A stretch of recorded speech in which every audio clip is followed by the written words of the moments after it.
Peran Amar Zoni di kasus peredaran narkoba di Rutan Salemba diungkap pihak Kejaksaan Negeri Jakarta Pusat. Ternyata mantan suami artis Irish Bella itu punya peran penting dalam peredaran narkotika di penjara. Diwartakan sebelumnya, Amar Zoni ditangkap bersama 5 orang narapidana atas kasus narkotika di Rutan Salemba. Amar dan 5 narapidana itu disinyalir nekat mengedarkan narkoba jenis sabu dan tembakau sintetis. Adapun peran Amar dalam kasus tersebut adalah sebagai penampung sabu dan tembakau sintetis dari luar rutan. Berdasarkan hasil penyidikan, para tersangka memperoleh narkotika jenis sabu dan tembakau sintetis dari tersangka Emma alias As yang mendapatkan narkotika tersebut dari seseorang yang berada di luar rutan kelas 1 Jakarta Pusat Salemba, kata Kasipidum Kejari Jakarta Pusat Fatah Chotip Udin, dikutip dari Warta Kota Live pada Kamis, 9 Oktober 2025. Sementara 4 narapidana lainnya berperan mengedarkan narkoba di dalam rutan Salemba.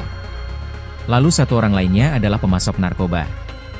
Kini Amar dan kelima tersangka telah dibawa ke Polsek Cempaka Putih untuk pemeriksaan lebih lanjut.